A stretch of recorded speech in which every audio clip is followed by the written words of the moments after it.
It's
Hey, chat.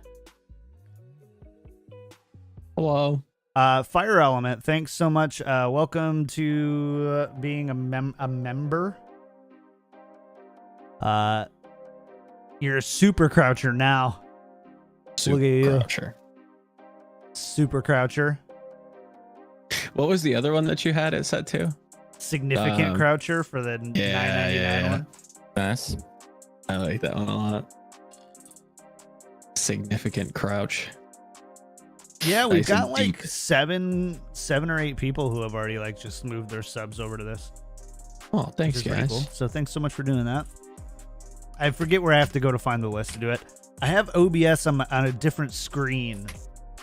I've got it over here now.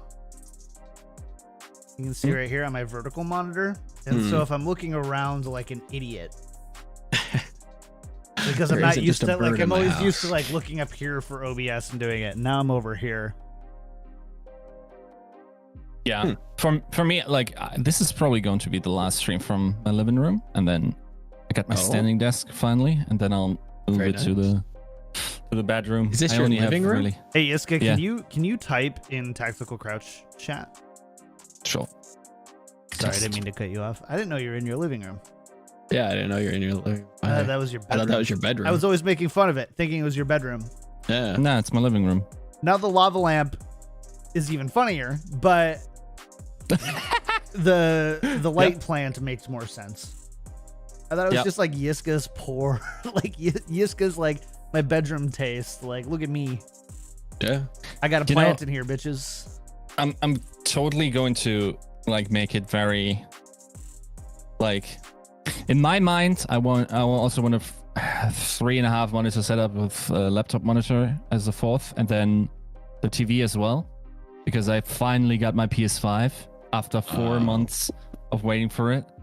And then like I have the standing desk, but the problem is the background of where I would put it is very ugly. So I'm thinking about getting a green screen or something. I don't know, but green screens are very expensive, and I missed out on a high quality cheap one because I didn't want to pay up for the delivery, and then by the time I was willing to cuff it up, it was gone. You know, just buy like a I'm green suffering. cloth. you know to like, if you need something for like a Where do you hang it? background, especially like, Mhm. what the hell? Yeah, like that is stuff that we can do. What are you using for lighting right now? Both of you. monitor. I'm Nothing, yeah, using that's what I like Okay. no, I have like a I am just this pale though, I will say. like a sunlight. What's it called? These lamps that Lava have lamp? no specific lux range for like sunlights. Yeah, I know what you're Type talking stuff. about. I don't know the name of them, but yeah, I know what you're talking about. Yep. Are you photosynthesizing? Have the Germans found a way Pretty to do that much. yet? I do. Pretty So much. like when I get Um, up and because I usually get up a little bit earlier in the morning because I have a lot of friends on East Coast that I need to collaborate through the day on, and so I use like all these lights have settings for like daylight settings to like simulate sun. Nice. And then Apple just released like a thing where it actually your lights will change with the time of day. Nice. So like my monitors already do that, but yeah, I mean, I think the hard part is like actual cameras is really tough to get you guys because it's like $800 a pop. Yeah. I saw your tweet and I agreed. I'm just like, what the hell? Yeah. But I know, that's nuts. you know, if you guys are both on like C920s or whatever, then that's good. And if you're I not, don't know how to tell. we can take care of that. But like from there, like that's a step up, right? You go from a C920 to yeah. like a full dedicated camera setup. Is my hold on. I gotta mute something. You guys just keep talking, it's fine. Okay. Are you talking about something like when you talk, there's a little in the background? Do you hear that too when John talks? You're muted? Oh, you're probably checking it right now. Right. Yeah, he's testing. Yeah. Oh, I didn't hear anything. Well, I It's also wasn't paying concerning. attention.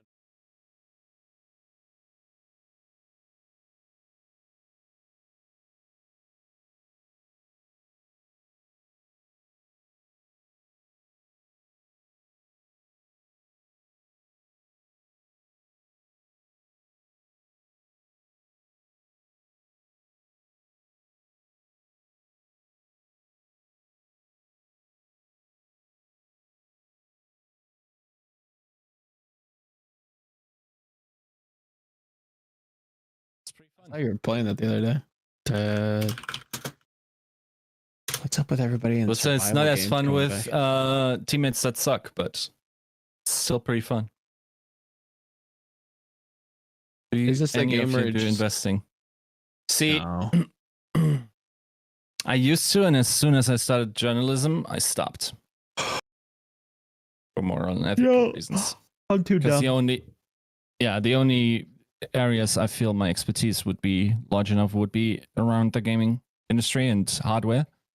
But for True, the moral only- and ethical reasons, The only stock exchange we play is the Scrimbucks. pretty, yeah, exactly.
Okay, check. Test. I have largely fixed it. I've got a little bit of fixing to do now. Large fix. There's some games coming out. Hey, sorry about that, chat. Test. Hey, test. Yeah, we're right in that range. Airwolf. We're right in the right range. Oh, Bravely Default. I never finished that game, but it was good. And I feel like I sound okay. You sound good. Sounds fixed. Yep. Yeah. What was that thing? The ghost of Christmas Pass? Yiska's analogies. There you go. Sorry again, everybody. It's Prince of Persia. The fuck? They remaking that? These two monster. Yiska might want a sound check. Really? What's happening? Oh, I doubt it. It's just Willow being Willow. Just willowing. As a willow does. No. Your own filth? I don't think Willow's ever been serious. Ever. Period. Sans seriousness.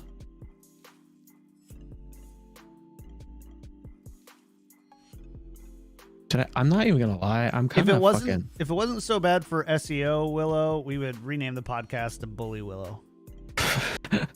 No. That's the only thing true. keeping us from changing. Yeah, the only one. It's just the magic of the algorithm. Could you stop spamming our channel, please? Thank you. Mods.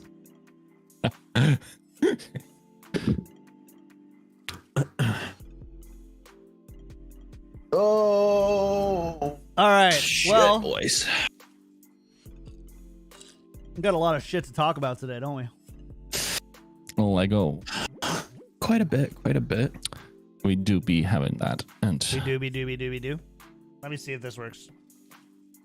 It does not. I'm glad I checked. Oh no.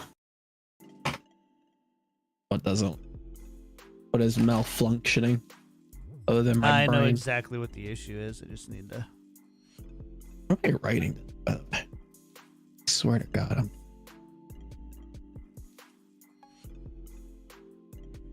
I'm. Okay. Oh, that'll be a decent. I need to change back the. I need to change back the sound settings, or the old. What?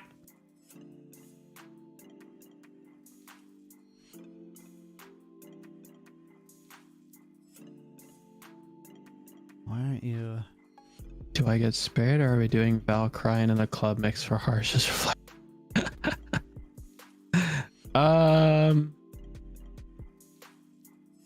I think we did a bit of Val crying in the club last episode with Kenobi, or like. Oh hey, no! I need to go off at least a little bit about it. Okay. No, Put I'm just that in kidding. the docket. We don't have to. It's fine. I mean, we definitely could. If you feel passionately about it, this would be the time to fucking do it. For sure. I kind of want to. What? You want to do what? I would say devil's advocate, but I honestly feel like we're overdoing it a little. I was very tempted to write a devil's advocate article this week. We're overdoing what a little.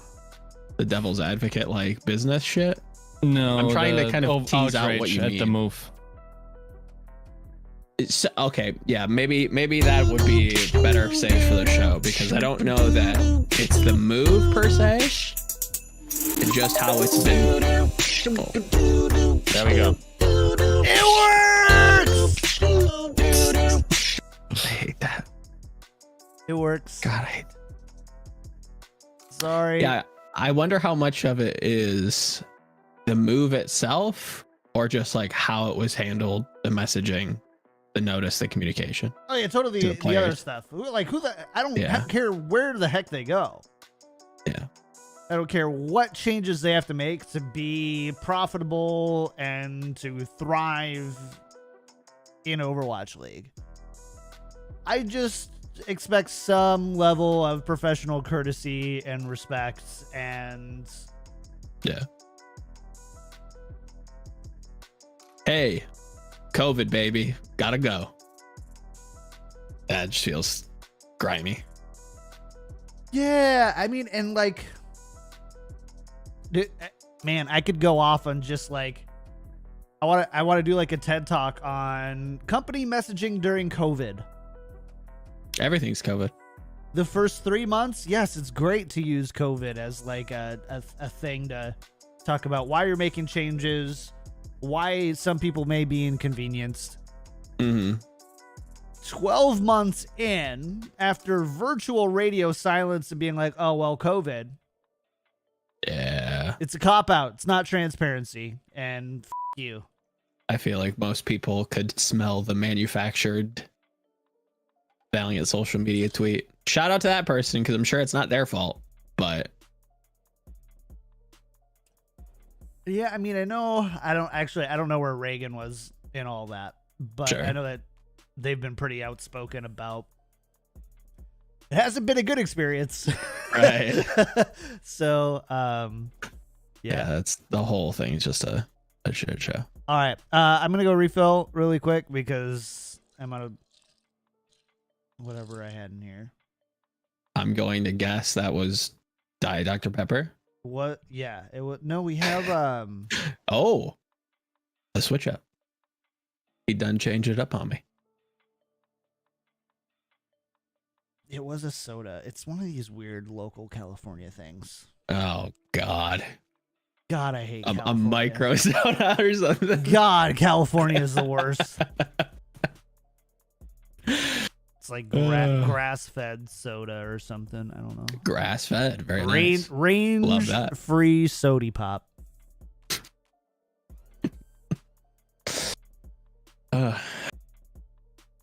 I'm constantly impressed on how big California is. I guess not big, it's just long, right? Just a long state. Boy! What? Timus team and Hips team just beat Heretics, the winners of Best Drag EU, Damn. the qualifier. Do you see what's going on with T1? Yeah, the what? Have you seen what George has been talking about? No. You should check his Twitter. Oh, let's see. It seems like it's T1 things, baby. If you catch my drift. Also, nothing new. Not surprised. Not surprised. That's such a shame though. You know what I'm saying? Like, I come from a time where like T1 was like sick, and now T1's just like sick. Alaska is 2.5 Texas. That's crazy. T1 was looking promising. Were they? I feel like. What should I get as a snack from the gas station? I'm partial to protein. I like a good like peanut butter, like crunchy, chocolatey type of deal. But if you're feeling, a little fruity, always get down to some fruit snacks, dude. Can't go wrong. Makes me shit like nobody's business, but tell you what, could eat those for a while. Just get a protein powder and choke it down. That's some hardcore. That's hardcore as hell. That's in terms of total land. That's still nuts. Like, I knew it was big. Like Alaska and Texas are just like big states, but just putting that in perspective is insane. Fruit snacks do slap. Not even the good ones. Like the real fruit ones, it's just like, this tastes healthy. I don't want any of this. This tastes like it has vitamins in it. No, pure sugar right into the jugular, please and thank you. High fructose corn syrup. Oh, I kid.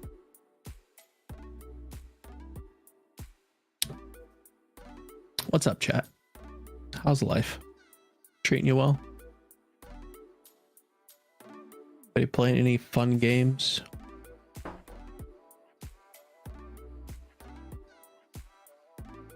Who wants to play Rocket League with me? I don't know why you play that game. Oh, dude. So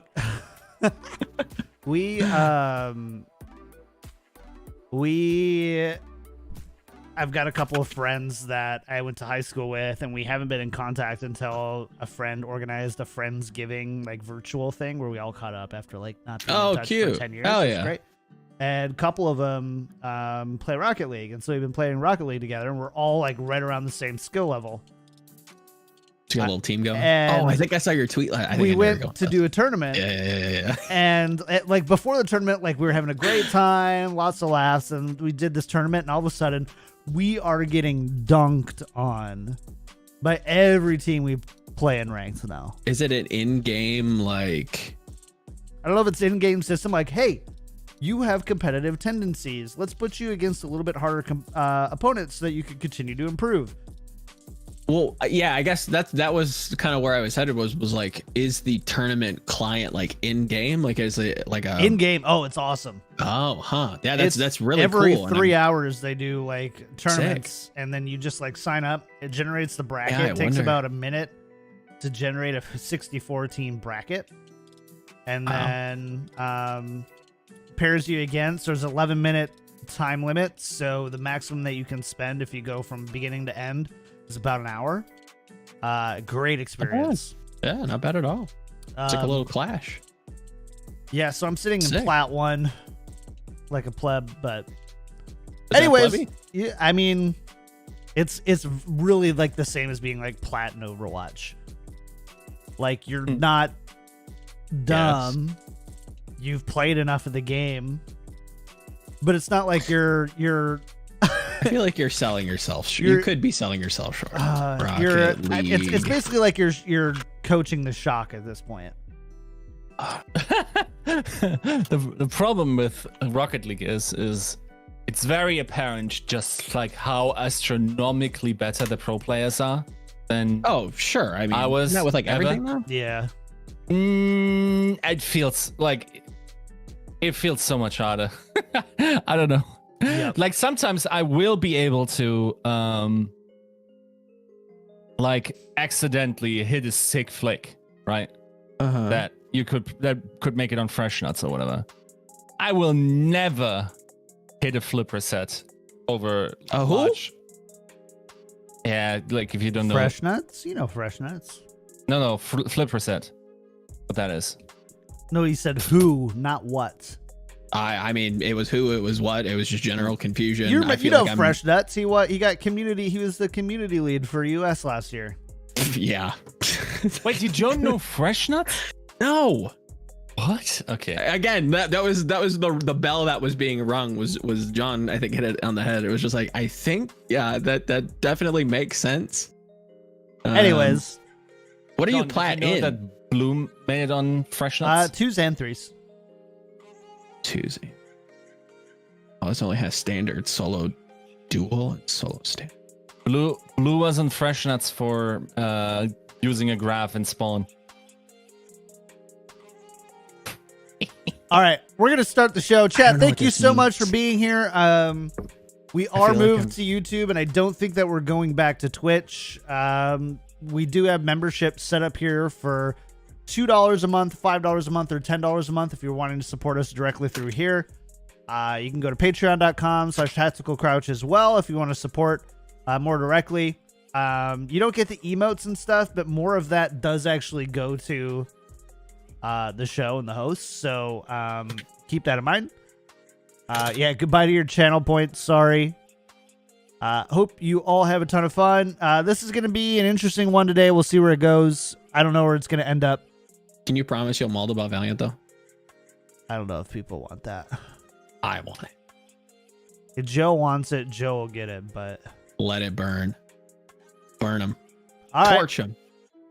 I think we'll try our best to make it happen. There's just too much positivity. There has to be some sort of curmudgeonry.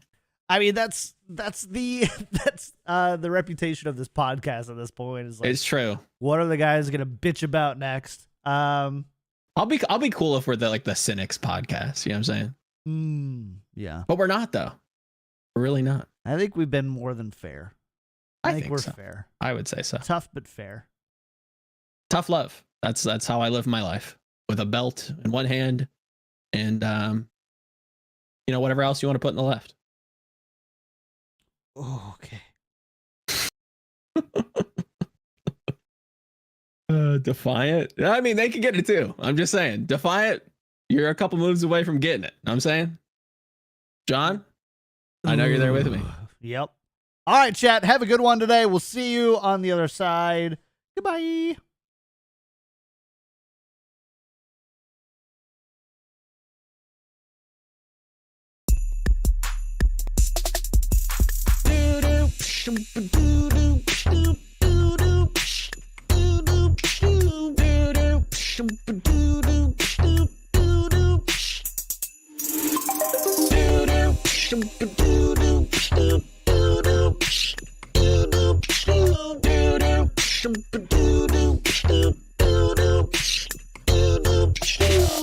Hey, everybody, welcome to episode 160 of Tactical Crouch. This is Kick Tripod here and back for episode 160. Like I just had said, Dad's home. literally, yeah, little things. You guys did great last week, though. You got the milk and the cigarettes, the bread.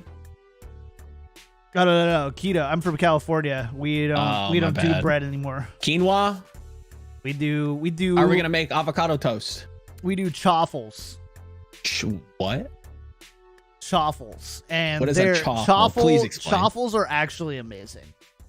Yeah, but what are they though? In the words of Oprah, I love bread. And If that's what Oprah's remembered for, handing out cars, I think that's a great life. I love bread, and you get a car. go ahead and Google "I love bread" Oprah. I promise you, it's there. Anyways, I believe you. I love bread. And if you ever have done a keto diet, which I don't really do, but I try to limit my carbs. If you've ever done a keto diet, it means that you can't have carbs, so you really can't have bread, and basically any other foods that give you joy, except for True. you can have sugar and fat. You can have lots of fat. Like the sugar, you can have the non-carb sugar type replacement stuff. But you can't have carbs. Yeah. So, anyways, a chaffle is where you make bread out of Mhm. cheese. Oh, so it's like a cheese waffle. And so what you do is you create the mix and you put it in a waffle maker, and it's called a chaffle. And then you just put bacon, eggs, sausage. It feels like something that should go on the midnight menu at KFC. And whatever, what did they do? It was bacon, chicken, cheese between two hash brown loaves. Do you remember what they did? That sounds like KFC. I remember their chicken patty sandwich, where it's just chicken patties as the bun and then something in the middle, or maybe that was the hash brown thing. I'm not sure. It just kind of sounds like the Valiant of fast food. Did you just bring up the Valiant on purpose? I mean, was that maybe. intentional? I think so. Wow. All right. You know what? We're going to skip the formalities here. There's one formality we're going to do, actually. Okay. There's one, because I do need to thank our patron producers. Refine Bean, Sure. Ferdino Pin, Battlecrab Lotion, Rex, Zane, Audio Compass, Kasha67, Shara, Picasso, Nathan, Your Misery, Hunter Tane, Fabled Steven, Roger B, Owen, Chris R34444, or Bjorn, who listen to this podcast while on the toilet in the shower, thinking of Yiska, Peace Camper, Anxiety, Pokemon, Sir Girthalot, Bronzebot, Boo How, Evan, and Alex S. Thank you so much for supporting the show. If you want to support the show, there's 2 ways you can do it. 3 ways you can do it. Patreon.com/tacticalcrouch. We also record live on YouTube, youtube.com/tacticalcrouch.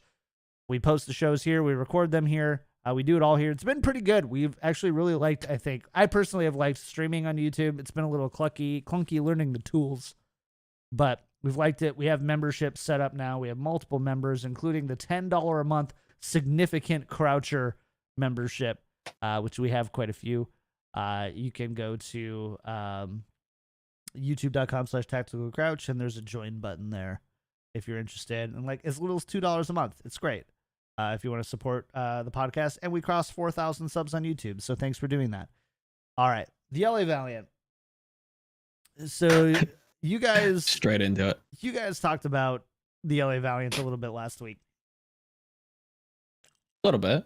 but About not what they could, but not could when do. I was here. No. Feel free. So we're gonna Fire just in away. case nobody, like, if they're like, I only listen when Kick Tripod's on the show. So for both of you, Mom, Katie, for those of you who are still following up, Hi, Mom. hi Katie. The LA Valiant essentially have uprooted their organization, moved it to the Asia region, pretty positively China, have let go most of their staff, most of their players, and have done so in a way that would make what's a good way to say this? They've done so in a way that would make bullies who poop on sidewalks, like the people who let their dogs poop on sidewalks, they make them look like good guys. That's about the amount of the amount of, I think, respect and intention that they put around this whole move thing, and it pisses me off, and I was so upset when I saw it. So anyways, Valiant have moved. They're going. I'm pissed about it. Unceremoniously. I had a few people. There was a Reddit comment, and I had a few tweets, or just like, are the Valiants below the Toronto Defiant now for you? Like, do they finish at the bottom?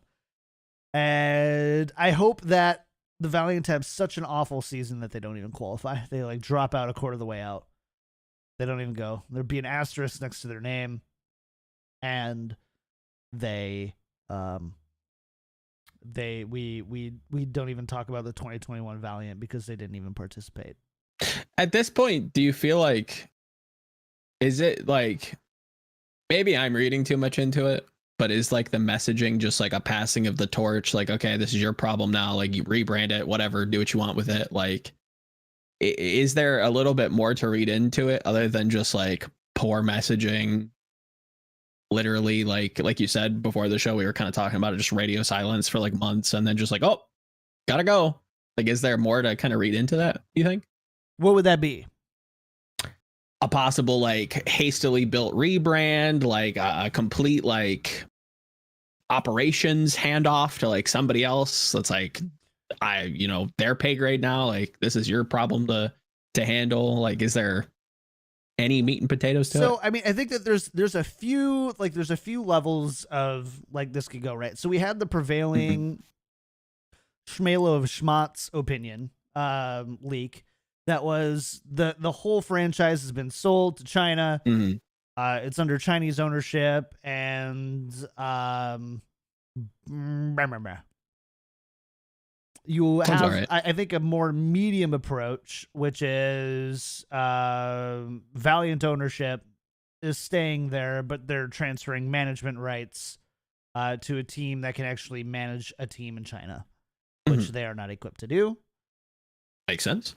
And then you have just the whole like the Immortals Gaming Group. Is that what it? What's it? Immortals Gaming? What? Gaming Club. IGC. Immortals Gaming Yeah. Club. Which, are you 12? Immortals Gaming Club is sorry. Got to get in that traditional To all sports. the It's like a European football club. soccer club fans who are like, what we call all of our like teams clubs. Oh, minor quick rant. Apparently, like NA soccer, like we have a battle between like calling it soccer clubs and football clubs here, I guess. I don't know.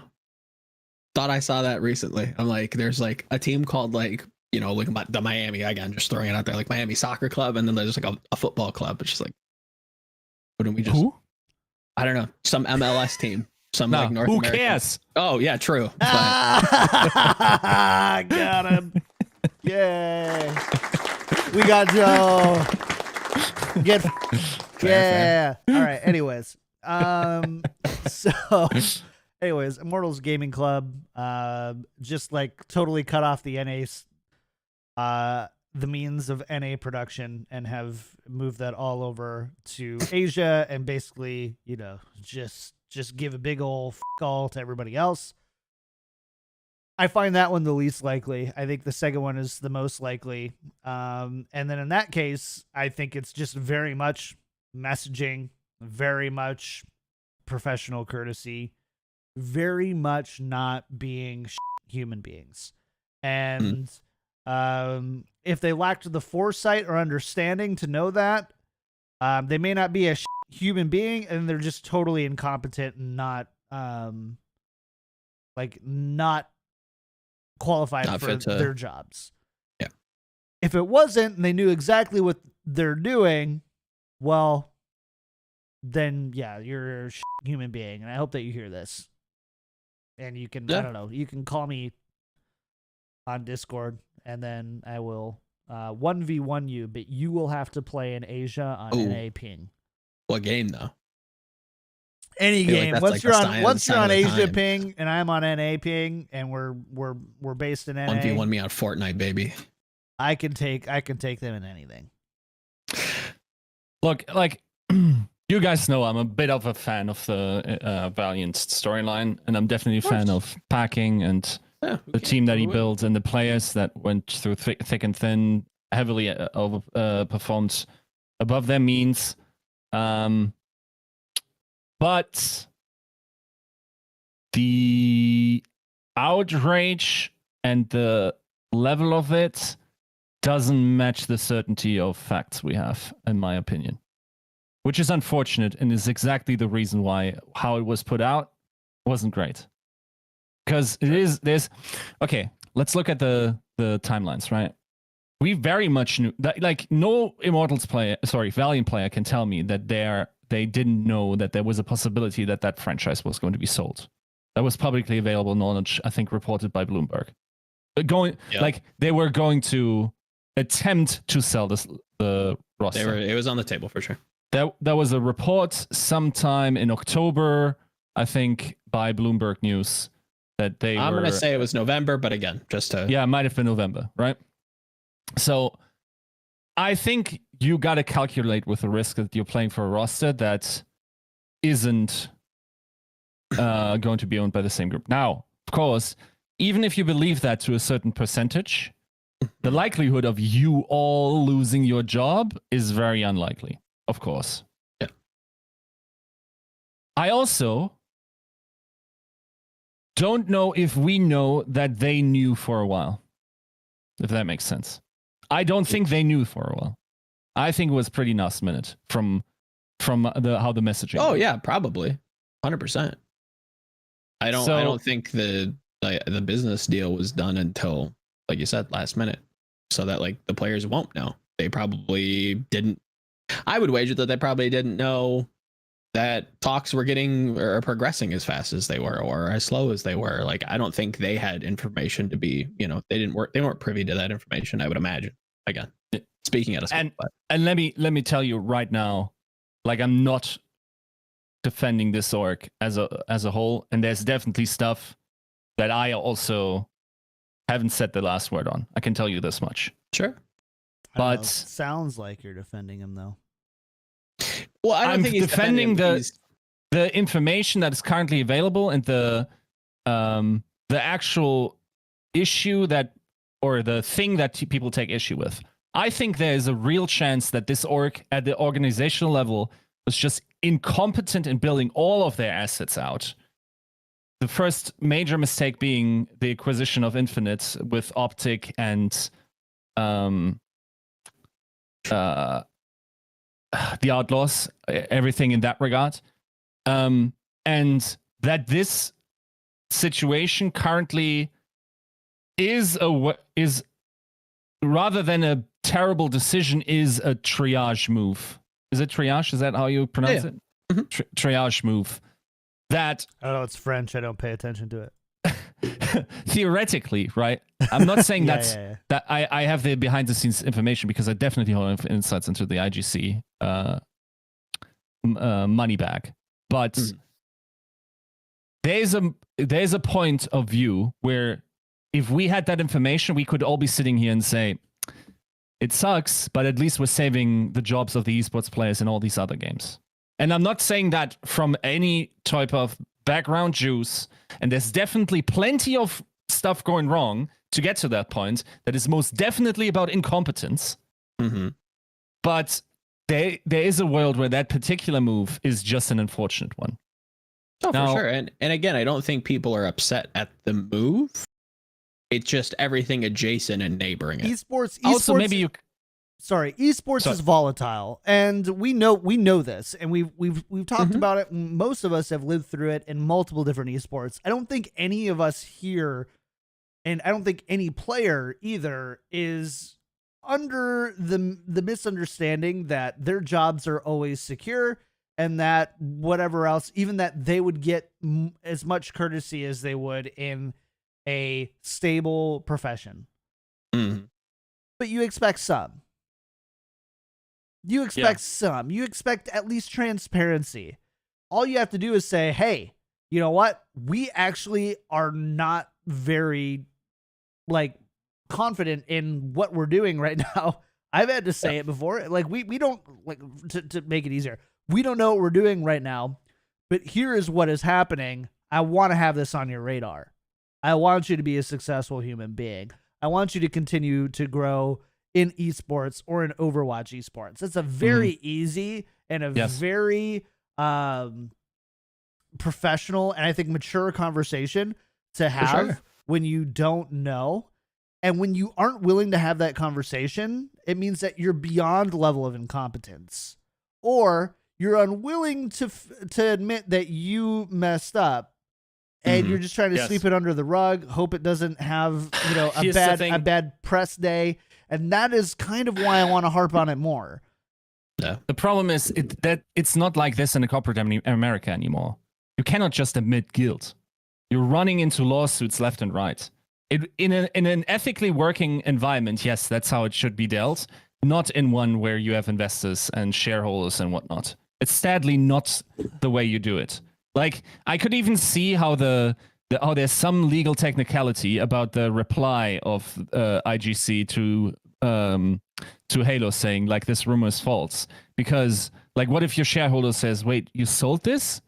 Doesn't that mean you get some millions back? That type of stuff, right? And to just, like, drown that out. So, like, maybe also the game just sucks. I will say, like, there's no way okay, I know for a fact not everything has morally and ethically worked out there. And there are some people that will hear it. But I think we would do better to chill out until we have the full facts. No! I suppose. Yiska, are you familiar with at-will employment? Is Yes. that a term that you're... Yes. I don't know what the terms of employment are at Immortals or LA Valiant, but lots of companies, especially in California, Colorado, a few others that are at-will employment states, legally don't have to give you any notice or really do do f*** all. So the fact that there's a very real instance in which there's no legal ramifications for anything they do personnel wise. Okay. But how do you think, like, let's say this deal was made, like the finality of that deal was made, I don't know, maybe a week before it became public at worst. Does that change anything to you?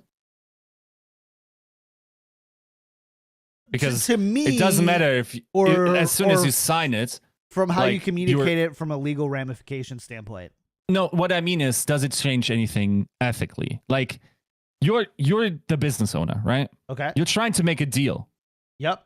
That is crucial to be made for your business. Theoretically, once again, no juice. Once again, like, people behind the scenes might be watching this and saying, no, it's not like this at all. And these might be an theoretically, idiot. Mr. Joseph Valiant, owner of the Valiant, Hello. is trying to make a sale. He's trying to Yes. sell the LA Valiant. Yeah. And maybe a sell is possible, but some other deal is. And you gotta show that your income streams, for instance. That maybe that's the deal, right? Like maybe you gotta show people that you can make money, and it's. Okay. But by the way, I totally believe that this is financially feasible, more so than the LA Valiant were, given the number of viewership, like the viewership size, the fan favorites are still outside for Chinese viewers, the volume of Chinese viewers, possibly like what kind of sponsorship dollars are coming in, possibly what kind of local. You think it may be a smart business move for the LA Valiant to move to China? Maybe, yeah. It may be. Sure. No disagreements. Yeah. Mm-hmm. That's my entire argument, by the way. I'm not talking about probabilities. I actually think it's rather likely that how we are all interpreting this and what's giving us this emotional response is the more likely thing. But I feel like it feels so weird that we're jumping the gun on this because, of course, yes, like emotions are running high because we see people that we love and learn to love just like get kicked to the curb. But I feel like we don't have nearly enough information about what's going on to say, like, it's like sometimes you gotta, like, if you're a ruler, sometimes you gotta let some people. So there go. is a flip side because generally, Yiska, and I think on the show over 160 episodes, we've done a good job at like staying away from like conjecture and things that would really potentially hurt other people if we were to be wrong on. Yes. And I don't necessarily know that this is one of those instances. Right. Number two, we are not so ignorant as to know that there is also kind of waiting out the clock. And so if you're the LA Valiant and let's say everything is as devious as we're speculating, and it's all that devious, the number one ally you have is time. How do you talk about the LA Valiant in March or April when the league is starting up again? You've got that brand new stuff. How do you hold them accountable? How do you make sure that those stories? So there has to be a level of, I don't know, guys. Like I can't imagine the situation being differently. We need to talk about it. We need to talk about the implications of it. We're not necessarily, I'm not going and saying, hey, Philip Valiant or whatever, Joe Valiant, whatever his name was. I forgot whatever we named we never said like that guy should lose his job and shouldn't be able to adopt a dog. Like we're not necessarily calling for that, but we are calling for more than anything else through this entire thing is professional transparency with your team, your organization, and your players. That's it. To the best of your ability. And that is what that's what they f***ed up. Yep. They didn't mess up selling. They didn't mess up wanting to try a different market. Business is business, and I get that, and it sucks, and it's a tough thing, and there's players who aren't going to find jobs in Overwatch League because the LA Valiant aren't there. There are talented marketing and PR people and coaching and player managers and translators who aren't going to have jobs in Overwatch League this year because of this move. And that sucks too. And we obviously don't want that to happen. But there also is the aspect of that is part of just working. Mm-hmm. But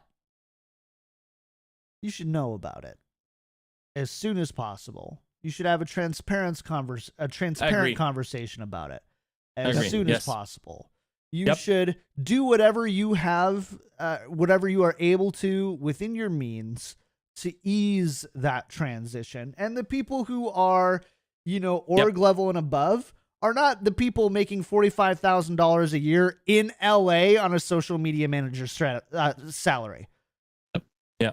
They're not. They're making high six figures at least. There's it's not like people aren't being well compensated for trying to create these different organizations and trying to run them at the very top. So from that perspective, it is completely unacceptable to me to see a dozen or more people left out on the street well after the bell is rung for, organizations looking to make pickups and hires. It's a challenging it's a challenging piece, and I think that is where it would have to be a very interesting story, in which case, like, well, I wasn't looking at selling the Valiant and I woke up on Monday and it was such a good deal I had to sell immediately and I didn't know until Tuesday and then I told everyone. If that happens, Philip Valiant, I am sorry. But assuming that you are shopping it around, I get it. You're not going to talk about those preliminary conversations, testing the waters, whatever. But as soon as documents are starting to be drawn up, conversations are starting to be had, you start to have those conversations. Because there's so many reasons to do it. Number one, how are you going to transition your fan base? What are you going to do with your LA Valiant fans? Do you just expect them to follow you to China with that kind of messaging? Hell no. You just gave them all to the Gladiators, which, Gladiators, I love you so much. But let's talk about that "we aren't going anywhere" tweet. That was awful. Don't do that again. Anyways. Yeah. Totally tone deaf. So how do you transition that organization there? How do you not make the Overwatch League look like it's run by balloon animals? True. Not like the league itself, but like the people who are running the franchise. I mean, yeah, you do represent it. Yeah. You got this one guy over here who just sold his stuff, let go of his staff, and be like, yeah, we spent $20 million on this. Come on. I agree. But I think there's still situations where, while possibly not maximally informed, this was so last minute that people found out as that's theoretically the case. I mean, sure, that very well could be the case. I still think you can handle it with a lot more grace and a lot more. I mean, the social media stuff is completely out of pocket. How they wrap that up, but yeah, it is. And that wasn't done by any of the social or marketing team, as far as I know. Yeah, I don't think anybody's sat, on the keys typing that out like just from their own. I think that's just like a cut and copy and response that they've got from an executive that they have to post because that's their job, right? Like, it's not their fault. Third-party PR who's never worked in esports. Sure. And I think that's where most of the gripe's coming from. So like for the people who are like, oh, my favorite player isn't an owl, I go to Yiska and I say that's the response that I'd give them. And for most other people, I side with John. I think the move isn't the problem. It's just everything else around it. The communication to literally just being transparent and being like, look, this is not what happened. Give some sort of response.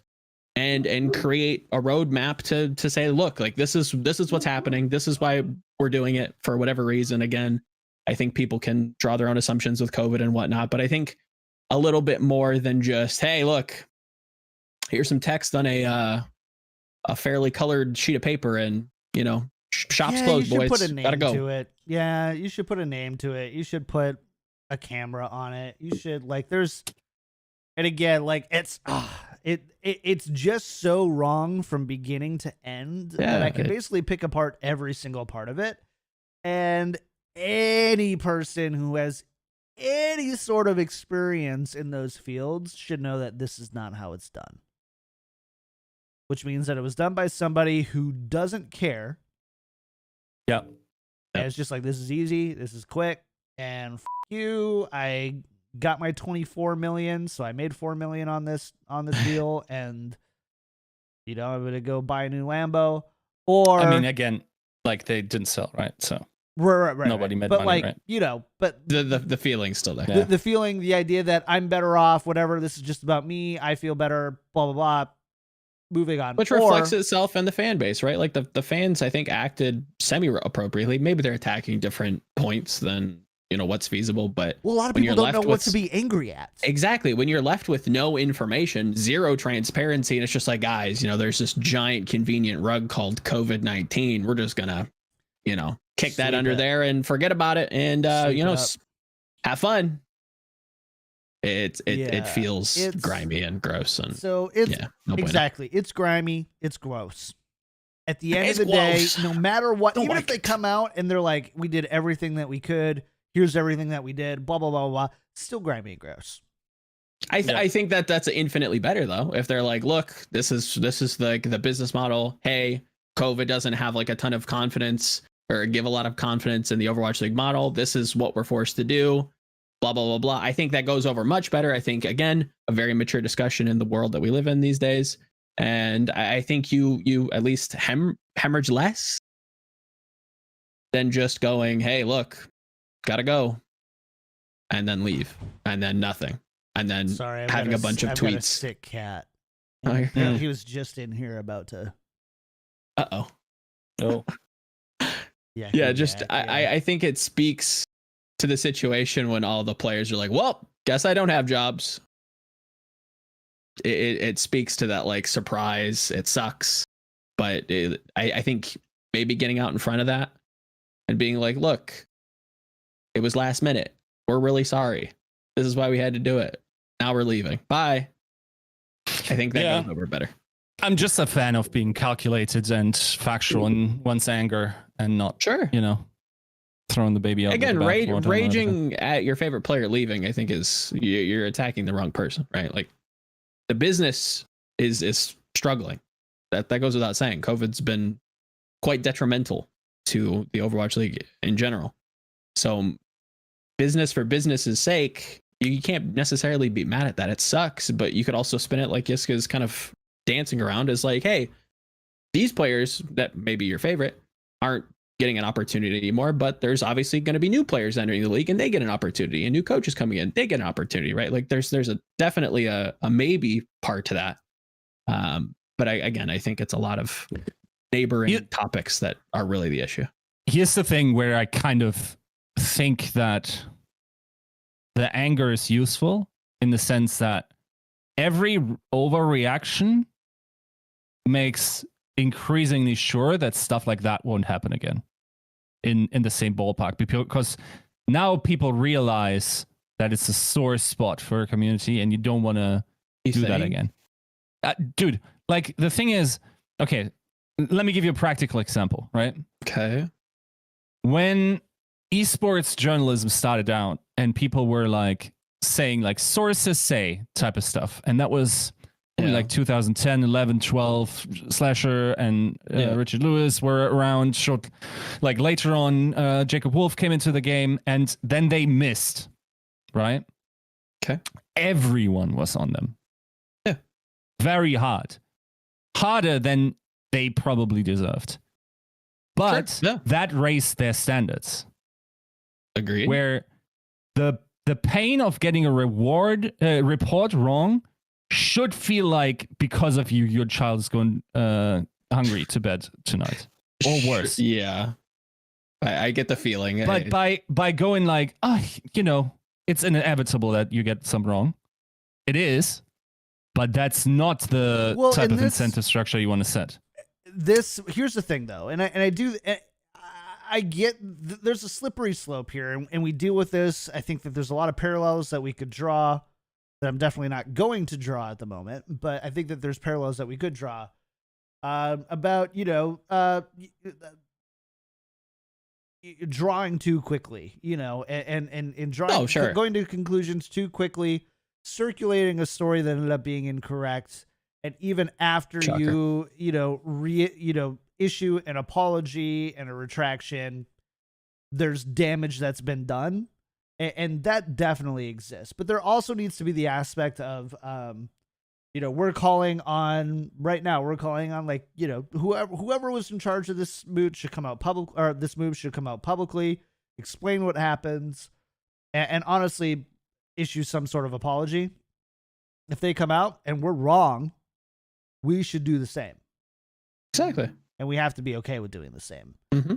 I think there is a humbleness to that, but I guess I'm too cynical. Again, I think that the comparison between an org's response to pushback and a journalist's response to getting it wrong, I feel like it's like apples to cottage cheese. If I'm going to be kind of playful with it, especially in this situation, because all of the people that would have, in your like metaphor, would have learned that this is a sore spot are now gone.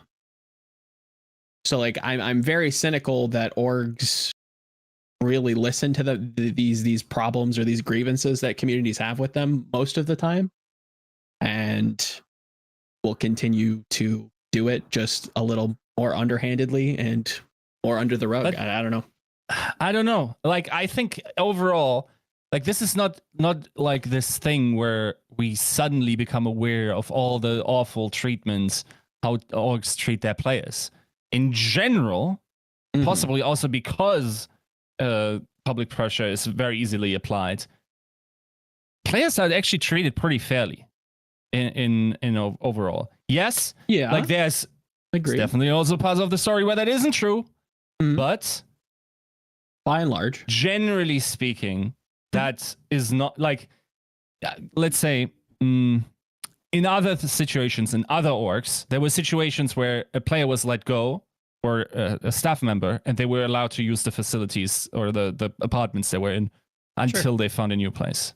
Or they were paid severances beyond what was contractually agreed upon. Sure.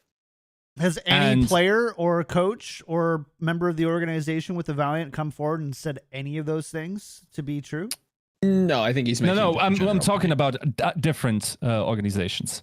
Yeah, and I'm not talking about the Valiant very clearly. I was gonna say I'm saying like, I have a feeling that because we are like unrelenting in protecting our players when these things come out, that orgs usually know better than to do this, and the general treatment of players is not as bad. So sure, in that way, I like the rage that everyone has. Also, like, once again, like, I can only highlight that part because I'm ahead of the emotional curve and have grieved through this and have punched holes in walls and like monitors because of it.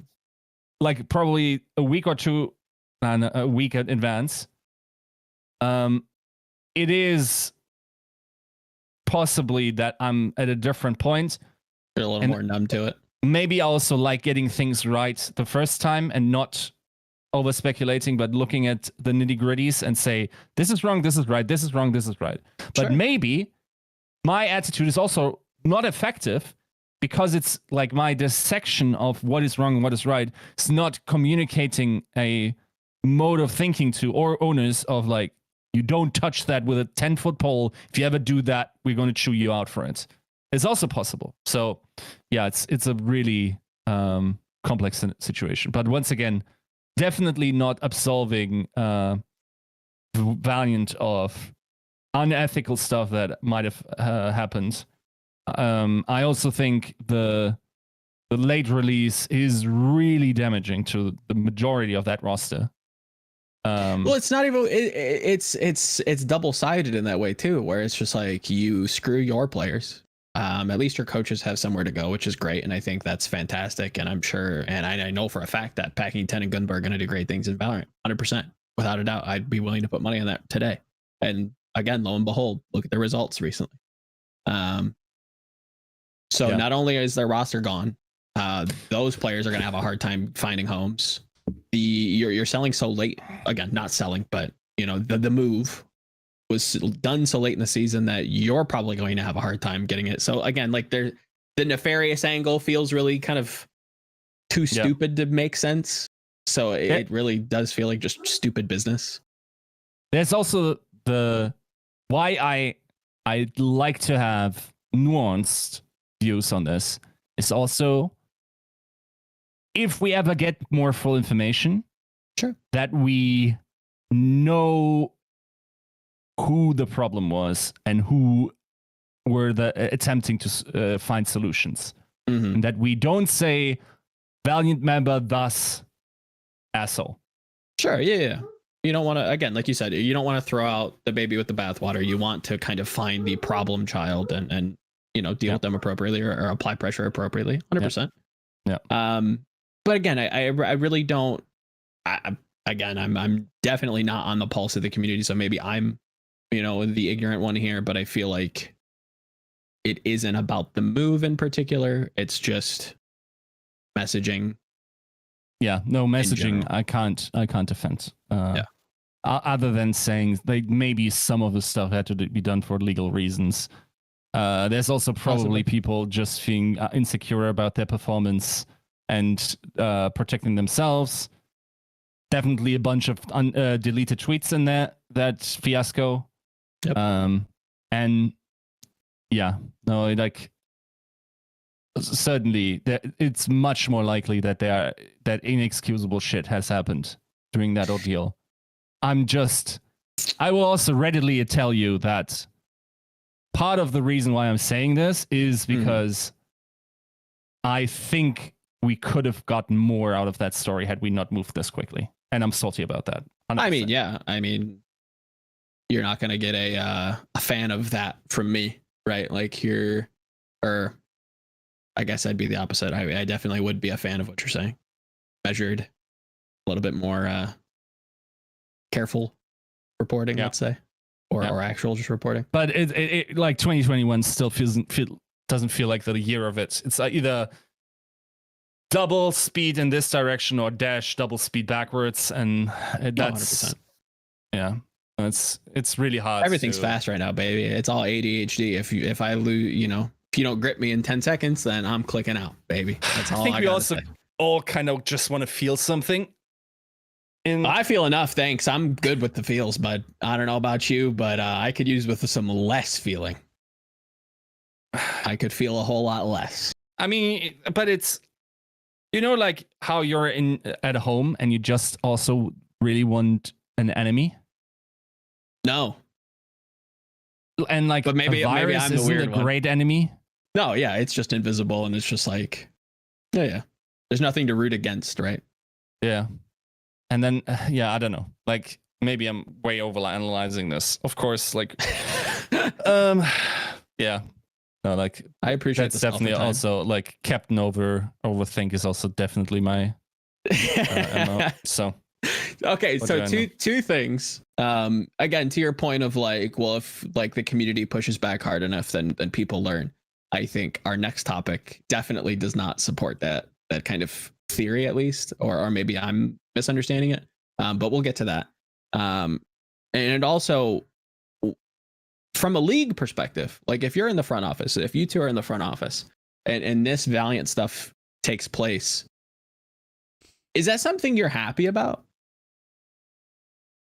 Forget the league office. If I'm one of the owners, I'm maybe a little bit peeved about this. Sure. As I am over Titans screwing up and removing a major like drawing point from that. Also got to be real. I feel like if you had more proper leadership in season 1, then someone could have contained XQC, and then we would have someone that has three times the viewership that we do as a league.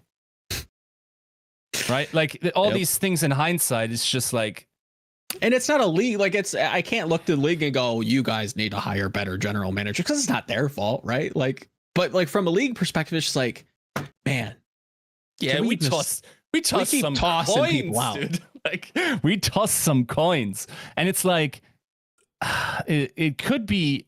I mean, I understand. Like this is really like we're kind of making up as we building the plane as we're flying it. Oh, okay. Hold on. I need to wrap my mind around something before we keep going. Do you believe that XQC would still be in the league if the league was less punishing? And you think that XQC would actually still be playing Overwatch? No. No, it's not about the league. It's about had someone in with possibly better leadership qualities and better grip controlled that situation. I think that could have not, like, because keep in mind, it's not that XQC was the only one just like speaking his mind, and it's definitely possible that he would have just like had those acting out moments anyway. But it would have also More been than possible that I think it was maybe probably maybe a little less entertaining, but someone reels him in and says, "Look, if you want to be a professional player, one of the best players in the world, you got to tone it down a little bit, dude, and also get these like bigoted ideas out of your head, and we can play ball. And then maybe we don't have a personality that's as exciting, apparently, as XQC seems to be, judging by the viewership numbers he's pulling at the moment." I don't think there's a single world in which we see XQC beyond halfway through season 2. No matter think, what. I think you wouldn't, because you can't give him a financial incentive to stay. to stop streaming. Yeah, 100%. I don't agree. think I also don't think that it's not in his best interests, and it's not probably in his personal long-term interests. You want to hear a controversial statement? Okay. 80% of the people in CDL are like XQC. And it somehow works. It depends on the product that you're trying to create, I guess. Like if it's also different games, different audiences, which call for different products. It's, talk to me in 12 years after Overwatch League has, over 15 years of professional play and, building up that kind of entire scene. And then I think, within that scene, you have those personalities, and you've had it for long enough that enough of those people come out. Now we're talking about XQC type personalities, but we're not talking about XQC type. It's almost like personalities with a lowercase p versus uppercase p. It's like I think of it more as McGravy to kind of almost stay on topic here. CDL I think has a lot of McGravies and no XQC. Overwatch League has one less McGravy. And I would argue that we have no XQCs, and I don't even know if we have a McGravy anymore. Yeah. I mean, but I think we could. I get what you're saying. It's in the sense that you have very marketable, very outspoken, and very, I think, influential to the scene and how people perceive them, not just in the tournaments, but in off content as well, and streams, and just what the esport is. Mm-hmm. And I don't know that there's very many singular players that you put next to Overwatch League and go, oh yeah, because they all leave. And I think that was the messaging of his point, to your credit, is that like all of our XQCs, all of our Sinatras, everybody that we kind of like push towards the face of the game just end up leaving. Why is that? Is it because the business is bad? But I don't think like because actually the I don't know. XQC. Yeah, I don't think XQC was like the hill was ever to going to be a long-term. No, probably not. But probably not. Same with like DeFran. Again, I think he's just like here to have a good time. And the second I mean, DeFran is a different case because it's just they're entertainers who are good enough to play pro, sure, versus pros who are good enough to entertain. Right. Like I look at Jake as like the flip side of that. He's a pro who's good enough to entertain. Avast is I think another example of somebody who's good enough to play pro, but also is good enough to entertain. And we have some of those people, but we don't. I think I can honestly say I can't think off the top of my head right now in this moment there is a single person who is an entertainer who is good enough to go pro. Yeah, like Super is one you probably have to throw in, but Super, you know what? Yeah. Like if I was gonna put somebody there, probably Super. I'll be honest, I don't know what some of like the Chinese and Korean players are doing, and they might have some, on their own proprietary platforms and stuff. Yep. But overall, like and that's a huge part. We can't forget that we are kind of missing out on the stories of probably 60% of the league, right? Like That's also unfortunately 100%. the case. Would you? I have a question for you then. If the quality of player went down about 25%, but it means that we got every team had multiple Jakes and McGravies and whatever else, would you be okay with that? And to like the other point, do you think CDL, by having these mini XQCs, do you think that we get the most competitive Call of Duty? Nah. I'm pretty sure some of the brands that people have created have propped them up to be almost like you can't just banish them from the league. Like if they want to play competitive, They can. then their draw is just so big that you probably have to keep them in. But I also don't know about the CDL, enough about the CDL. It also feels like some of the most entertaining personalities in that league are fortunately some of the best, and they win rings. So in that regard, like I think, yeah, I don't know. Like it's also, you said, would you accept that? I personally wouldn't accept that, but I think the question I thought you were asking is, would it be better for business? Oh. And yes, I think so. Right? Yeah. So like 25% skill level that nobody but like 10% of the people nobody's gonna notice. Chopped off, and then more entertaining person. Yeah, that's. But the thing is also, and that's Dogman had Monty on, and Monty made a good point about the XQC situation, which is by coming down as hard as the Overwatch League did, and possibly had to based on what he did. Sure. That it's sort of signaled to other pro players that nothing goes. And we once again to the point of like overreaction like shuts down any sort of shenanigans. Unfortunately, that little bit of I don't want to call it toxicity because it feels like it has a wrong connotation, but like that cheeky little shit Banter type of personality. That is also kept quiet, because I will also tell you, there are definitely people in contenders in very good teams that are not getting Overwatch League because of how they market themselves. That want to let that out, but immediately are pushed back from the community and even from, I would imagine staff. Again, there's a line and you should not cross that line. But, some harmful little banter and flame with people and not teammates, but, opposing teams, I think that's good for most things. It gets people a little riled up, galvanizes them. I think we're at a point where we almost have a spectrum of competitive esports to entertainment esports. And it's not that you're one or the other.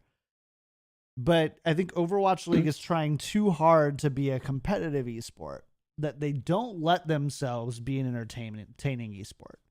And when those issues, and I think, especially with like the XQC drama, I think even on this show, I was very, I think hard on XQC, and I felt like he should be fine. At the same time, I'm like, what's a $200? Well, what's a $2,000 fine or $5,000 fine? Like, what is that? What is 2 games to XQC? A couple extra streams. I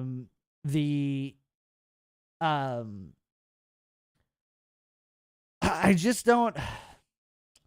I don't know. It's tough. And when you get, like, if you ever get with an argument with somebody who's a purist against personalities like XQC, I think it's really difficult to win. Because because it always comes down to like, oh, so you're willing to like demean. Yes, it's a moral high ground for entertainment, and and I think in XQC's case, like, I think a lot of that is honestly valid. But I do think that there are, tamer versions of that as soon as XQC is eliminated out of the equation, they become the new, like, head to go on the chopping block, and it just kind of keeps going down and keeps going down until you have nothing but, like, headless players. Blended rice and, I don't know, oat milk. It's like, well, what am I supposed to do with this anymore? Yeah. And it's tough because I'm like I'm in no way saying like I want people to feel disenfranchised or uncomfortable just so that Overwatch League has higher viewership and is more profitable, because I think that's on the other level, like inhuman. Oh yeah, that's gross. But I do. That's TMZ. Like, but there is like getting in the, there. you know what, if somebody, you know, on Twitter, you know, tweets to another person, be like, hey, we're gonna team up and eat your lunch. Let them have it. Let them go at it. Let them make fun of them a little bit. Let them do, Yep. you know, those things, whatever. Like, have it, and like, let's do it. I don't You know. want to hear something funny? Yeah. 9 minutes ago, Activision Blizzard reported 2020 revenues of $8.09 billion, 25% year over year. Net income was $2.2 billion, 46% year over year. Oof. So at least the games aren't going in the bad direction, I suppose. Well, sure, the games might be okay. The company might be okay, but is our neck of the woods doing that great, do you I mean, think? I learned over the last couple of weeks that is all that matters anymore Really? to forces of power. Ah, that the strange. economic bottom line is served, right? But Suppose. like, Seems yeah. short-sighted, but what do I know? it's interesting. Definitely, that's. Are there any Overwatch numbers in here? Sadly, no. Come think so. on. No chance. Interestingly, no. I would say. Yeah. Nope. But yeah, I think their messaging through the punishment and the heavy hand they took in season 1 definitely set a tone, and we kind of see the repercussions for that. I think there's ways that they can bounce back through. Again, I hate to drudge on about content and whatnot, but I think you can put a voice on, you know, some harmless, you know, cheeky banter, as Yiska put it, and kickstart that back up. Let the players feel like they still have a voice, but definitely draw that very, very clear line and say you cannot say certain things, and have fun with it. There's perfectly is. I think if you give them space to have fun and give it enough time, I think we can have a healthy ecosystem in that regard. But if we don't, then we won't. I guess it's one of those build it and they will come sort of scenarios. And we'll have to see. I think taking something like the old Watch Point and bringing players on and again teasing the trash talk out of them, as cringy as it might be at the start. I think you saw that this year or at least rather last year, with the interviews during the Pick'em show. You know, get a little bit of something, and it's going to start really gross and really dumb and kind of goofy, but I think it progresses once people feel a little bit more comfortable to kind of play a little bit and not just be like, yes, we will have a good showing and we'll please cheer for us, thank you. You know, let them have fun. They're here to entertain and obviously compete. That goes without saying, but I think the players should be able to entertain to a point. And everybody's brand of entertainment is a little bit different. 100%. Not everything is universally 100%. entertaining, and we have to be willing to accept that. Mhm. Except Agreed. for 2CP, in which case it is entertaining for no one. Next up, I do. I mean, we don't even have a ton of time anymore, but I do want to talk about this Harsha interview, Right. Yiska, that you did. And it wasn't just released, but it was released about 2 hours ago. If you haven't watched it and read it, Do so. It's quite good. you are everything that's wrong with the world. Just kidding. You're not, but you could do better. Do better. There's a lot to unpack here. But there's one overarching thing, and I think that this is actually pretty. This is kind of it it feels pretty timely based on the conversation we just had, just blasting Immortals Yes. based on information Mhm. that we didn't totally have at the time. Now, to be fair, I don't think any of us here have ever branded Harsha as disingenuous, unforthcoming, Oh. opaque, I'd hope the opposite. or selfish. We're all fallible human beings, and you whatever. But as far as anybody I've ever talked to about Harsha, it's always been positive, and I think publicly wherever it's been appropriate for me, I've defended Harsha. But there's a lot of people who, and I think Yiska, a lot of where it comes to what you were kind of talking about earlier is like, I don't want to rush. I don't want to get the wrong information out. I don't want to form opinions based on incomplete facts. Right. Harsha has not had a very easy go of it from, fans who have been critical of the teams that he's coached. Season 1, San Francisco Shock. And then the fall apart of the Titans, the Houston Outlaws, even last year. A lot of people look to and they see, we've talked about Dream, we've talked about Harsha, we've talked about Baroy, and we all hold them in really high regard as minds of Overwatch and coaches. And there's always the comment of like, if they were so good, well, why did they suck last year? And blah, blah, blah, blah. Well, no, with Harsha, I think there's a little bit more that we know about as to why some of these situations were as unfortunate as they were. Yep. And a lot of people used incomplete information to blame the wrong people. And I will say, of course, once again, we only have the one person side. I think Harsha did a good job at seeing both sides and what he said. Well, of course, like everyone's biased in their view and in the information that they have. So definitely take that also with whatever human inaccuracy will apply to everyone. In terms of like the outlaw stuff specifically, I can say like tomorrow we're going to release the outlaw stuff of the interview. So we're going to talk about what limitations there were, for instance, for season 3 and what the ideas are behind season 4 and stuff like that. But as far as this part of the interview goes, it is pretty revealing on some of the behind the scenes stuff. And to me personally, it was satisfying to see some situations where people were wronged, kind of, like having a little bit of the full picture like added towards the entire situation. That is true for the Titan situation, for the Bumper situation, for Harsha and the Washington Justice situation. These were stories that I followed intensely, looked into, never could really, and once again, report upon, but also like, just like because Harsha said this, of course, we don't have the entire picture, and there might be just as many real world limitations behind the people that were seemingly coming out on the wrong side of this story here.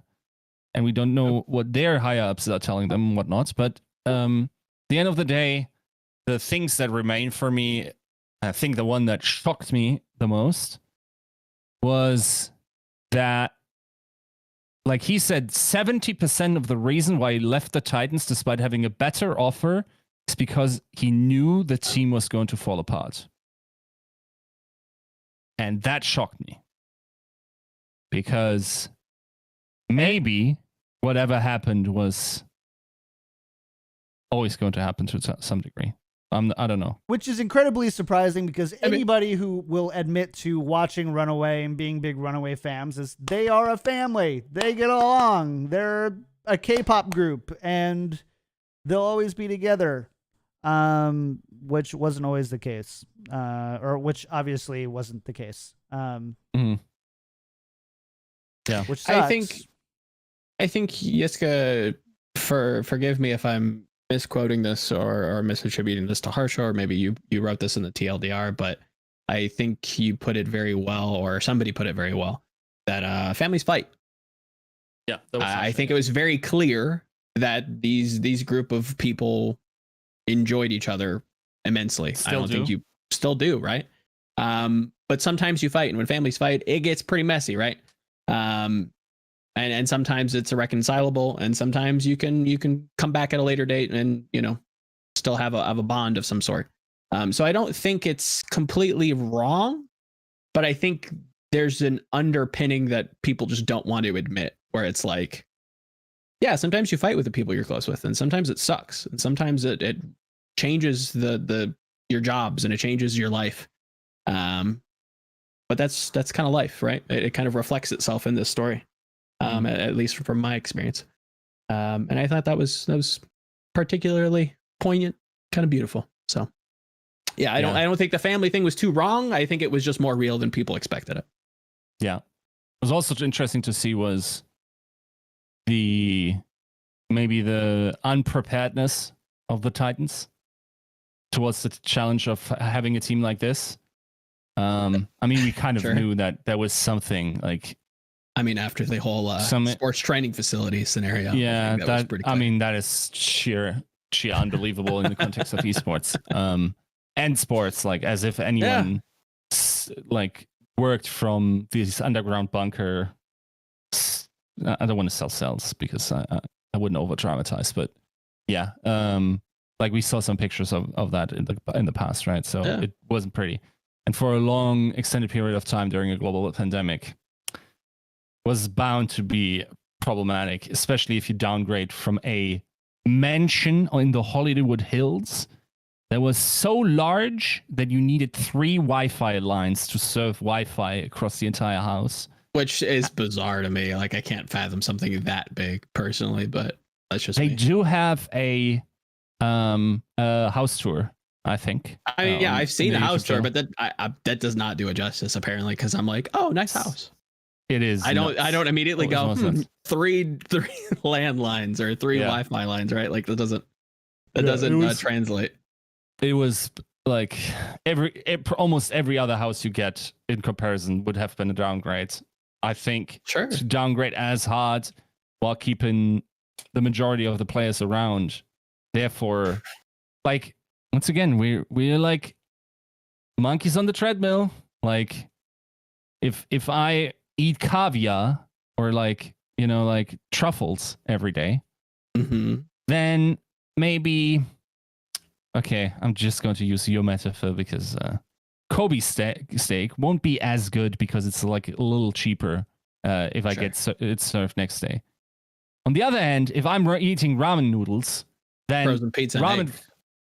Or frozen pizza and eggs, then a proper restaurant food, will probably make me happy. Probably do. Now, the downgrade of quality of life there is also something that should be taken into account, I think. But the idea that the Titans organization wasn't prepared to support a team that was top of the league was telling. Before we get off that, continue. Say your piece, and then I want to kind of branch out talk. That topic. Not giving a guy his salary for 4 or 4.5 months. Come on. Living in the Hollywood Hills while you're probably paying like mid 5 figures rent a month to keep that thing afloat, while your dude eats frozen pizzas, eggs, and milk to sustain himself over run your a team. 112-hour work week is inexcusable. And I don't know who needs to hear this. Yep. Whoever is in charge and the bottleneck there needs to get their stuff together. That is inexcusable. That's exactly what I was referencing when you made the point that, like, if you push back hard enough, these orgs are going to learn.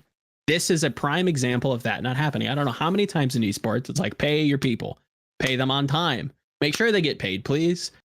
Countless times in the last 10 years that I've been at least, following esports, that has been a constant trend, and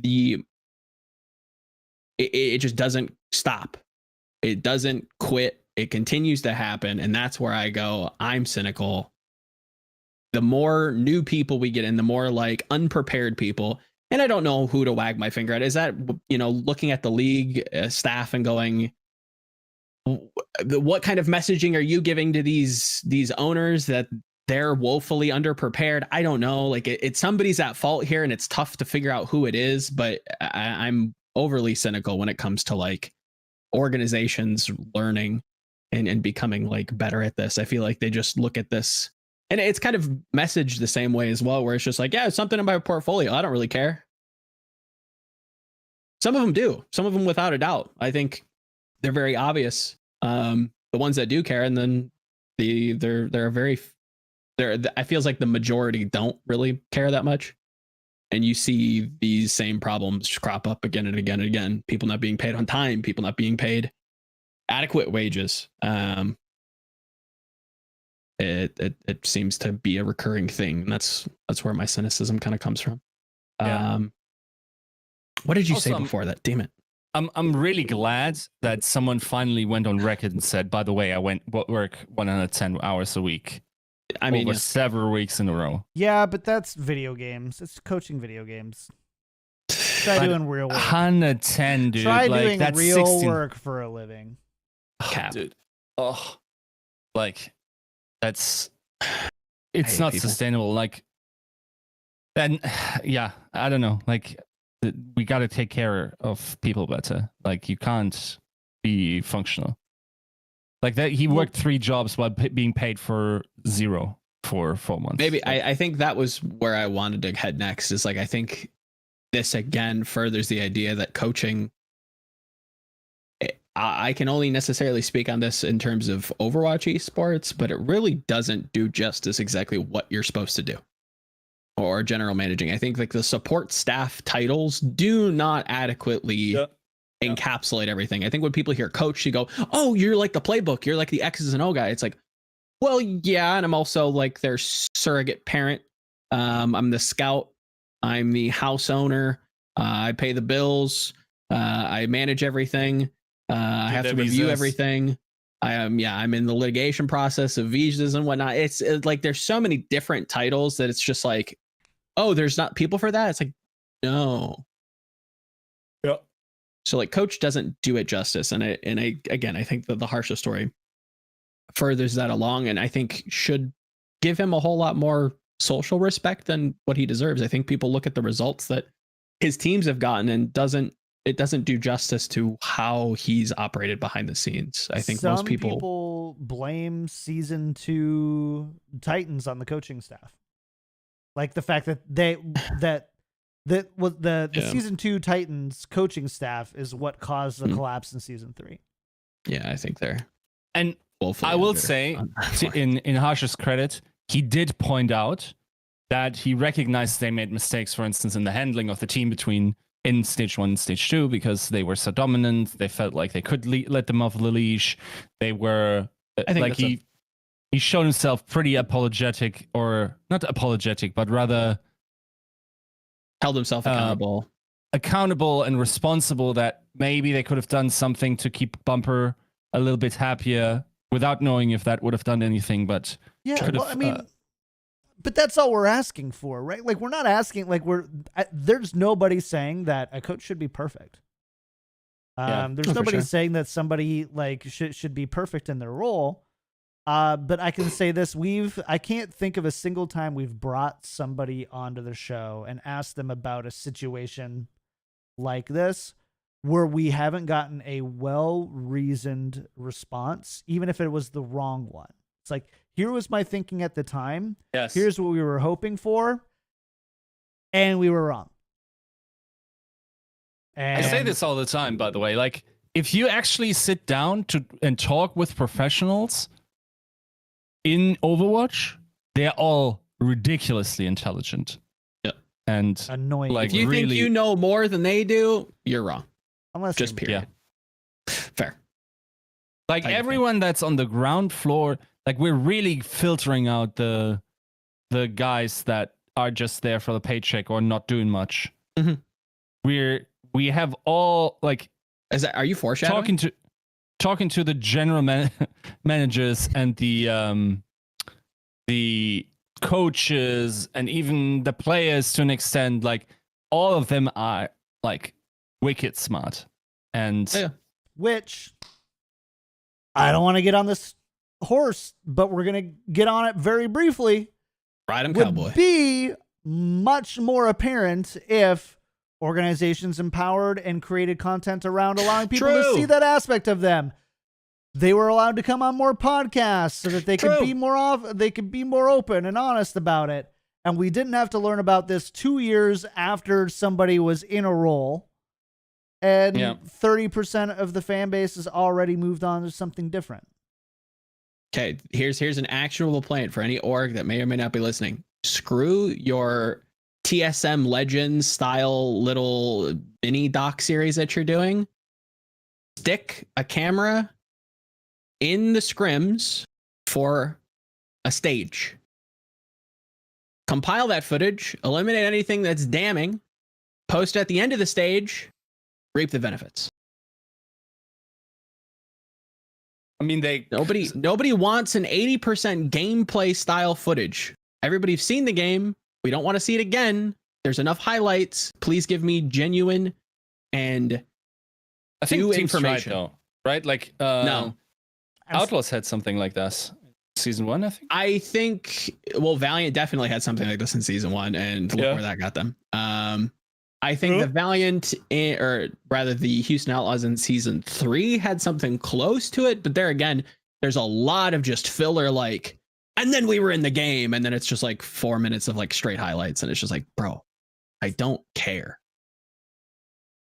I I've have seen the said this before and I'll say it again. I think the best piece of easy, low barrier content that Overwatch League can make was bring somebody in. I don't care who it is. I want it to be me, but it could be Sideshow, it could be Bren. Put them in a room with Yeah. 2 microphones after maybe 3. After a match finishes up, bring a coach and a player or 2 players or any combination, bring them in right afterward, hit record, have a conversation about that match. Mhm. 10 to 15 minutes. I think you have to make Max. that contractually obligated, though. You would. You have to. I mean, well, to At be this fair, point. I feel like a lot of coaches and players would do that if you had the right people. Because look at what Sideshow did. He did this. He basically did this with all of his interviews at the beginning of season 3. I think he was doing. Maybe it is the right person. I don't know. It's a constant thing, and it's not just an Overwatch thing. I think it's just a general esports thing that, like, immediately after games, if you lose, you're not getting an interview. Like 9 times out of 10, it ain't happening. It's And I don't know, maybe that's- that is a that's- specific That's thing. where We esports have to then have- we needs have to to stop grow that, and though. mature. Yes, agreed. Because we have that everywhere else. It's almost an expectation. People want to know. Yep. The biggest issue that you're going to have with that type of content that I'm proposing is you need the right person to ask the right questions so it doesn't become monotonous. And we had this with the post. We already did post-game interviews on the stage, and nothing against the people who have done those things, but it's the same thing. What was going through your mind at this moment? Well, you were down or you were up at this place at the halftime. How did you turn it around? Or what did the other team change that caused you guys to fall behind? Like, we've heard these questions a million bajillion times. Yeah. And so, like, as much as I want it to be me, like, I would love for somebody more like Yiska to actually do it.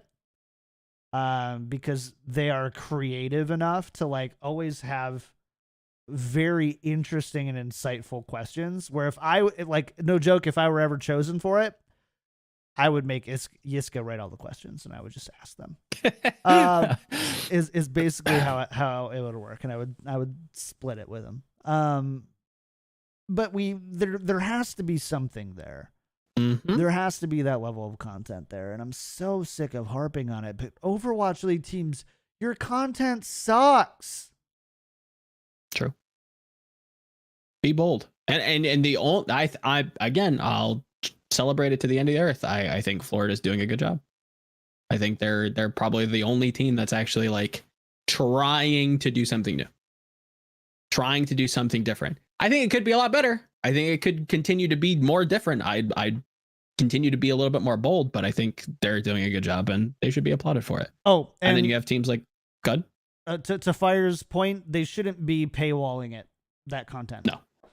Not for special pass holders, not for anything like that. Knock that No. off. Like that's Post-game universally content. accessible. That Yeah. should be universally accessible content. I think if you want to do any kind of extracurricular like interview, maybe you could talk about that. But anything like pre-post game, I think that just needs to be part of the show rollout. Easily accessible.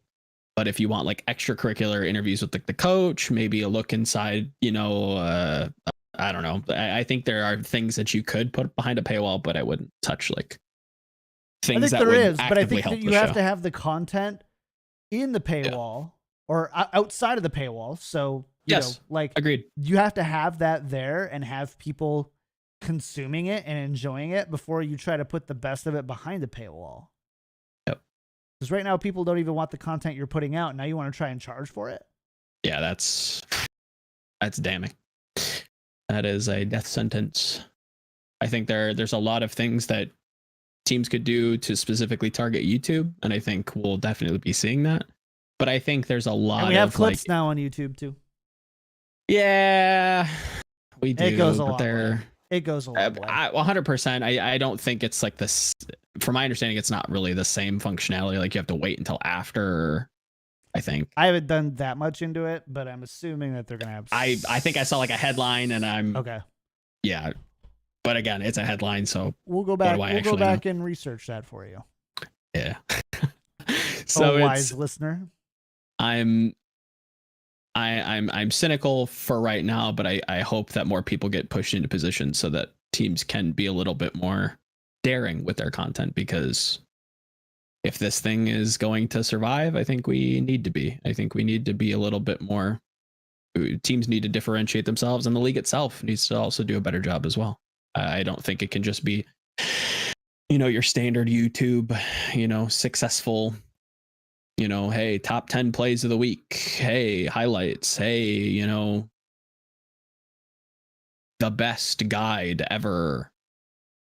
Top 10 clips, most undervalued, what is it, like the rare Twitch meme, compilations. Like, yeah, it does well algorithmically, but like, is that what you want to be known for? Is that what you want your league to be? Just clips on guides on everything that's made esports for the last 10 years? Or do you want to be a little bit more forward thinking? Do you want to have, I don't know why my brain's just stuck on documentaries. I just want to like see more like long form Overwatch content, but that's just me. It needs to be. It needs to be all of it.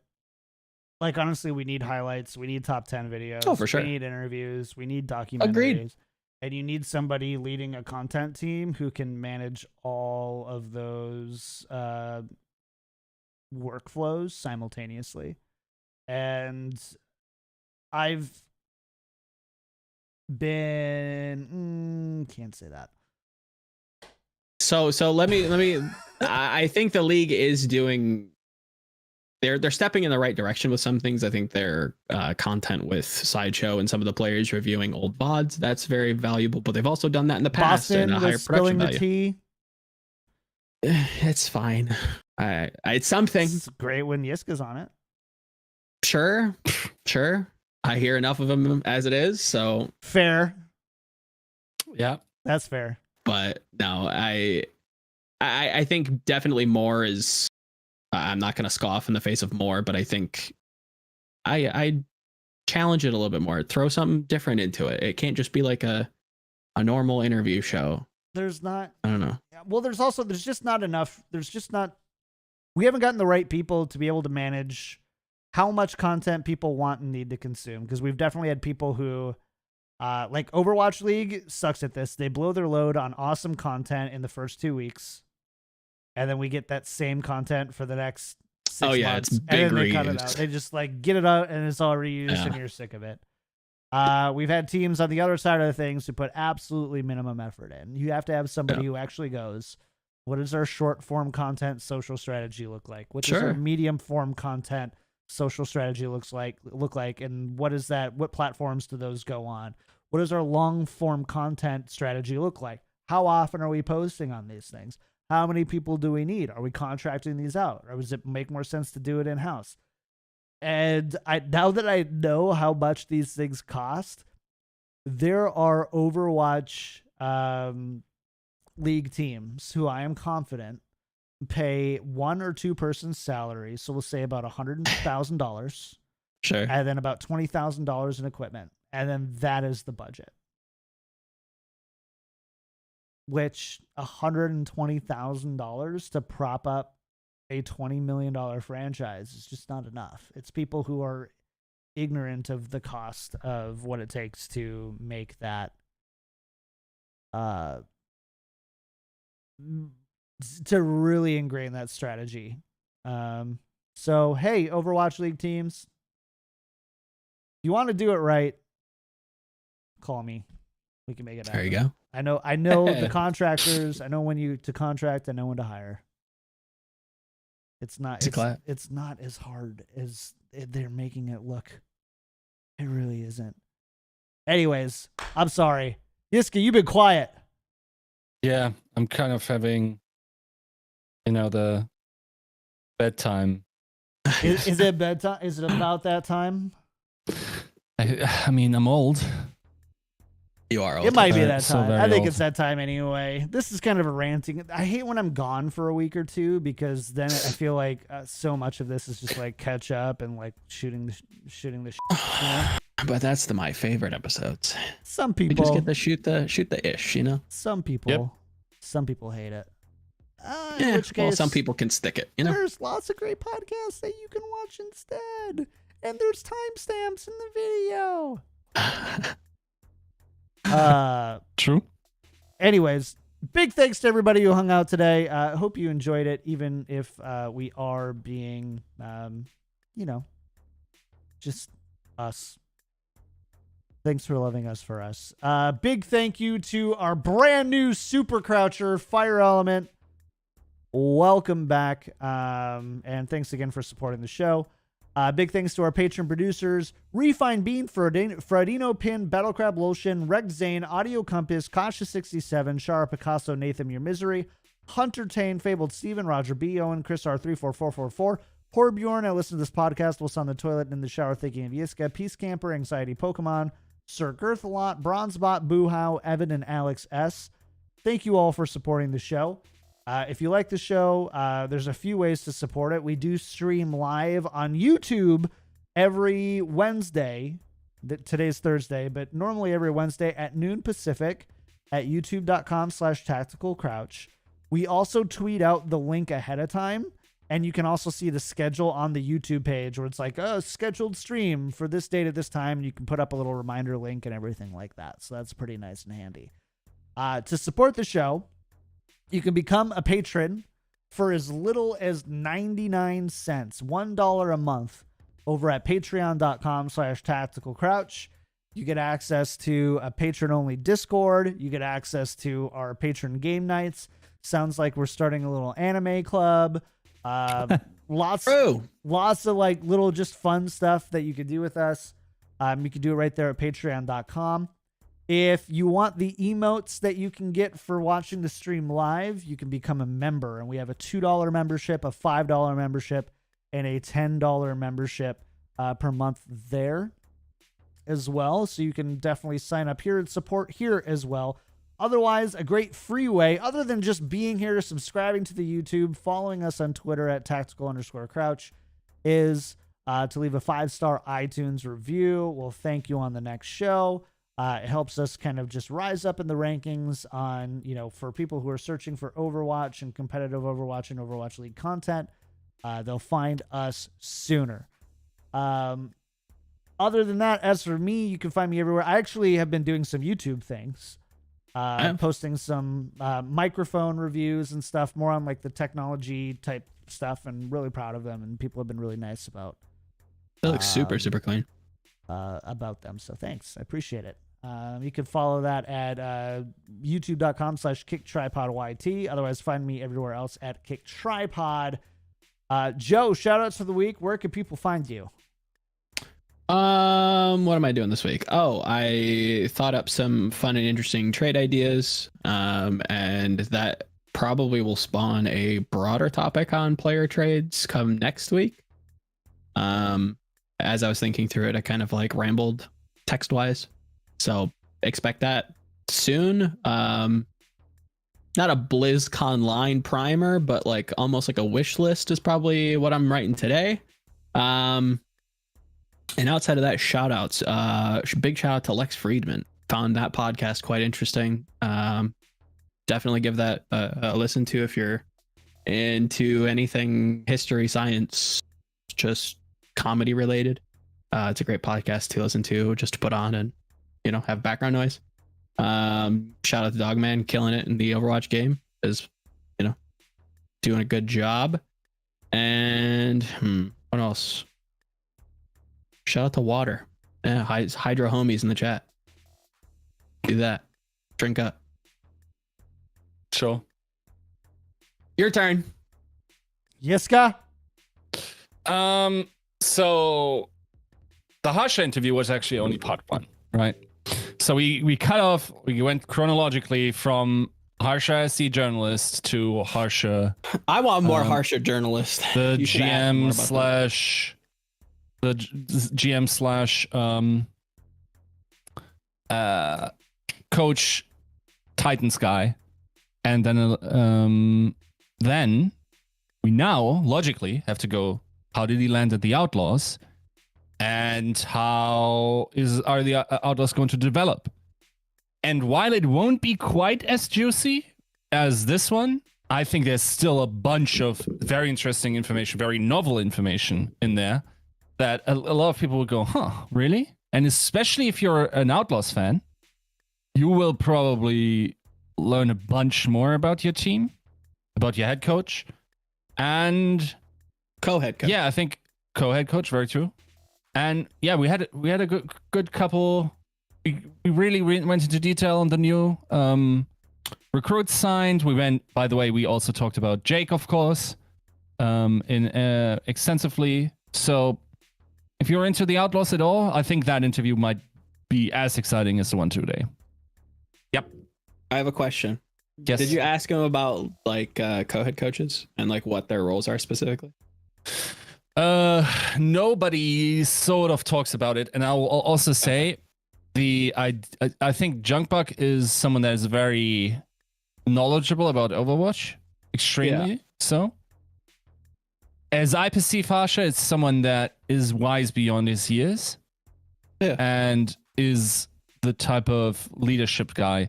But I will also say, and that's also how I kind of framed the interview. If you want to listen to it, I think it's a much better listen than a read of the Too Long Didn't Watch, I think.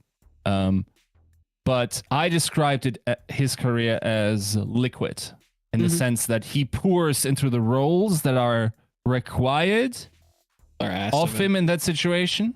Yeah. But not so to overly bend. He has the ability to just like freeze up and say, hold on. This is where it derails. And in that regard, that's especially why his job descriptions never really truly fits whatever he was doing for the team. Definitely not a rigid person, and his career trajectory supports that. Ulrich Jor, it is no surprise that so many people want him around, and it's no surprise that we have been incredibly, at least hopefully, positive about him and his career on this show. Yeah, I don't know what to tell you. Listen to what people have to say and listen to what he has to say, and take your own opinion, and don't just be beholden to performance. Yep. All right, lads, we're out of here. Thanks so much for hanging out for episode 160. We will see you next week. I promise. Love you. Bye.